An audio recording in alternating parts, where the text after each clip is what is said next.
Hai semua, ketemu lagi dengan channel Agus Tutorial. Hari ini kita akan belajar membahas tentang akun belajar ya. Apa sih akun belajar itu? Kemudian kegunaannya apa dan kelebihan dari akun belajar itu apa? Oke, kita langsung saja kita bahas satu persatu. Jadi akun pembelajaran itu diberikan oleh Kemdikbud ya, tentunya kepada peserta didik, kepada pendidik dan tenaga pendidikan dari satuan PAUD, SD, SMP, SMA, SMK, SLB dan kesetaraan. Jadi semuanya diberi akses untuk akun pembelajaran. Dengan akun pembelajaran ini kita semua dapat mengakses berbagai kebutuhan kegiatan belajar mengajar, mulai dari mengakses platform Kemdikbudristek sampai beragam aplikasi yang akan memudahkan kegiatan belajar mengajar secara tatap muka maupun jarak jauh. Jadi ini diberikan oleh Kemdikbudristek kepada kita yang berkecimpung dalam dunia pendidikan, itu untuk memudahkan kita melakukan pembelajaran tatap muka maupun jarak jauh ya, cocoklah sesuai dengan keadaan kita yang sekarang sedang pandemi. Jadi ada PTM terbatas maupun jarak jauh bisa digunakan. Apa sih keunggulan dari akun belajar ini dengan akun yang lainnya? Jadi akun belajar ini kita diberikan akses pendukung untuk kegiatan belajar dan akun pembelajaran. Contohnya kelas daring. Kelas daring ini kayak diskusi tapi topik dengan komunikasi dua arah ya, seperti Google Meet, seperti itulah ya, Google Meet, Rapat gitu ya, atau Zoom seperti itu. Nah, jenisnya kita bisa langsung dua arah, langsung nyambung gitu ya.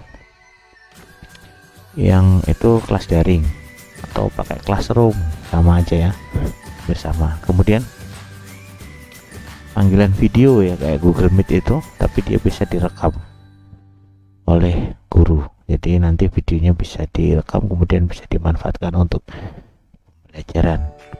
Kemudian aplikasi Merdeka Belajar. Merdeka Belajar itu untuk memberikan pelatihan untuk meningkatkan kompetensi, karya, serta menginspirasi rekan-rekan sejawat ya. Belajar kayak pelatihan gitu ya, kayak webinar ya gitu, yang bisa digunakan untuk belajar dalam Merdeka Mengajar ini. Kemudian penyimpanan daring. Penyimpanan ini kalau akun belajar itu online. Nanti saya akan tunjukkan bedanya akun belajar dengan akun Google biasa gitu ya. Kelas daring tadi sudah, kayak seperti Classroom, Google Meet dan seterusnya. Kemudian Chromebook itu biasanya digunakan untuk tipe laptop yang dia menggunakan bawaan aplikasi Chrome gitu ya. Nah, OS-nya itu sistem operasinya adalah Chrome gitu ya, kayak sejenis Android kayak gitu. Jadi kalau dia install hampir mirip kayak Android lah, seperti itu. Jadi bentuknya kayak laptop tapi aplikasinya adalah Chromebook ya, jenisnya. Kemudian presentasi daring itu kayak slide, kayak di Google itu seperti di slide itu. Kemudian formulir daring itu kayak Google Form. Dokumen daring untuk penyimpanan drive itu ya, atau dokumen Word ya, Word secara online. Kemudian akun SIM PKB nanti kita harus tautkan dengan akun belajar. Nanti saya akan ajari bagaimana cara mungkin di next video ya, untuk mengajari bagaimana menautkan SIM PKB dengan akun belajar. Kemudian worksheet atau pengolah angka ya, bisa kita gunakan secara online. Kemudian kalau Anda sebagai pemangku kebijakan untuk BOS itu bisa ya jawab BOS, putar BOS gitu ya. Kemudian sebagai portal rumah belajar juga bisa, Anda bisa akses menggunakan akun belajar. Itu kelebihannya ya. Kemudian bagaimana untuk mendapatkan akun belajar itu sendiri ya. Jadi akun belajar itu diberikan secara gratis oleh Kemdikbudristek ya, untuk orang yang berkecimpung dalam dunia pendidikan ya, guru, tenaga pendidikan, siswa ya. Jadi kalau kita ingin melihat akun belajar kita bisa periksa di sini di bagian awal. Jadi silahkan masuk aja ke www.belajar.id ya, .belajar.id. Di situ akan ada beranda ini untuk pemeriksaan, dan pemeriksaan itu kita bisa lihat akun belajar kita itu sudah diaktifkan atau belum. Gimana untuk mengaktifkannya, nanti next video saya akan bahas bagaimana cara untuk mengaktifkan akun belajar kita ya. Hari ini kita bahas apa itu akun belajar dan juga bagaimana kita mengecek akun belajar kita, bagaimana kita mendapatkan akun belajar itu ya. Jadi Bapak Ibu silakan, atau semua saja sebutkan namanya saja di sini, tuliskan nama lengkap ya, sesuai di Dapodik. Jadi yang terdaftar di Dapodik kan tulis ibu kandung lengkap sesuai dengan yang dimasukkan di Dapodik. Nah di sini ada pilihannya ada 2, peserta didik, pendidik dan tenaga pendidikan. Kalau peserta didik berarti untuk siswa, pendidik dan tenaga pendidikan berarti untuk guru dan tata usaha, orang-orang yang berkecimpung dalam dunia pendidikan di dalam sekolah itu ya. Kemudian masukkan NPSN, nomor pokok sekolah nasional ya, dari sekolah yang kita naungi gitu ya, kita kerja di sekolah itu ataupun yang kita bersekolah di situ kalau sebagai peserta didik. Kalau sudah Anda masukkan semua, kemudian Anda tinggal periksa. Nanti ada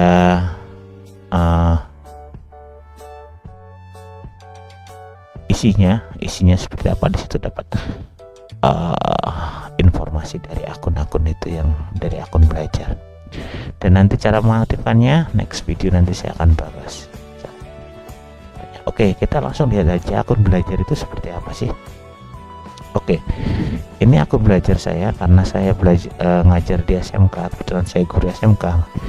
Jadi di sini saya diberi akun belajarnya Agustinus Priadi 90@guru SMK Belajar ID. Ya, jadi di belakangnya itu tertulis guru, kalau guru sebagai guru, kalau di tenaga pendidikan mungkin sebagai tas gitu ya. Kalau siswa berarti siswa, misalkan kalau SMP ya .SMP Belajar ID, kalau SMA Belajar ID, kalau SD guru.sd Belajar SD ya. Jadi bedanya itu, kalau akun Google biasa ya seperti ini, dia hanya @gmail.com gitu ya, @gmail.com. Dan fasilitas-fasilitas tadi itu ada di sini semua.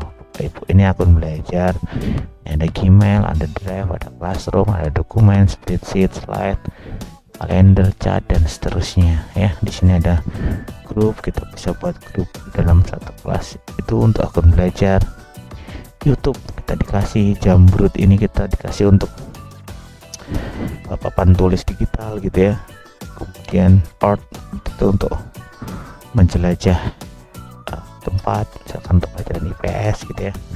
Dan masih banyak lagi yang ada di bawah ini ya, fasilitas-fasilitas yang diberikan oleh Kemdikbudristek untuk akun belajar. Kalau kita bedakan dengan akun Gmail biasa, ini akun belajar ya, ini akun Gmail. Akun Gmail mungkin tidak sebanyak itu tadi ya. Nah, hanya sampai di sini, hanya sampai formulir ya. Art ada, sama Jambrut juga ada, hanya sampai di Google formulir ya. Kalau di situ tadi banyak sekali yang kita di sini secara gratis oleh Google ya, atau akun belajar. Akun belajar ini bersama dengan Google.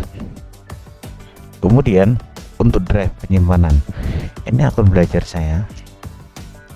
Lihat di penyimpanan ini all, artinya berapapun yang kita punya data bisa kita simpan secara virtual atau secara cloud gitu ya, di Drive yang sudah disediakan. Jadi kita bebas menggunakan. Kalau di akun biasa perhatikan di sini hanya 15 GB ya. Dan kalau misalkan lebih 15 GB kita harus membelinya untuk beli penyimpanan secara cloud ya, atau secara Drive. secara online. Kalau di akun belajar kita diberinya all gitu ya, jadi all gitu, kita tidak dibatasi berapa penyimpanan kita. Kalau ini sebagai guru ya, sebagai guru. Jadi untuk Bapak Ibu guru dan siswa semuanya yang belum mengaktifkan belajarnya, silahkan untuk mengaktifkan. Cari dulu ke akun belajarnya di sini ya, sesuai dengan di syaratnya. Bapak Ibu guru semua sudah masuk di Dapodik sekolah masing-masing tentunya ya, dan bisa Anda cari di sini dan silahkan pilih tipenya ya. Kalau siswa sebagai peserta didik, kalau guru dan tenaga pendidikan itu ini pendidikan yang guru dan misalkan TU tata usaha itu masuk sini gitu. Jadi ini seputar tentang akun belajar. Jadi akun belajar ini sangat bermanfaat untuk kita ya, karena kita diberi fasilitas platform yang banyak sekali oleh Kemdikbudristek ya. Ini banyak sekali nih, kita bisa gunakan itu sesuai dengan kebutuhan kita, dan juga akun drive penyimpanan kita itu maksimal, kita menyimpan berapapun akan diterima, tidak dibatasi ya. Ini akun drive nya. Jadi pembahasan saya sampai di situ saja tentang akun belajar dan bagaimana cara untuk mendapatkan akun belajar itu. Di next video saya akan buatkan bagaimana cara mengaktifasinya dan juga bagaimana mengkonekkan antara akun belajar dengan SIM PKB ya, layanan guru ya, layanan guru yang ini ya, yang ini SIM PKB ini harus dikonekkan, karena di SIM PKB itu untuk akan keberlanjutan untuk guru. Oke, gitu saja untuk video yang saya bahas hari ini. Semoga bermanfaat untuk kita semua. Bagi yang menemukan video ini dan merasa bermanfaat, mohon doanya subscribe dan like dan komen video ini. Semoga kita semua bisa memanfaatkan akun belajar ini dengan baik, bisa menjadi kemudahan bagi kita semua. Terima kasih, semoga bermanfaat. Sampai ketemu di video saya selanjutnya. Bye bye.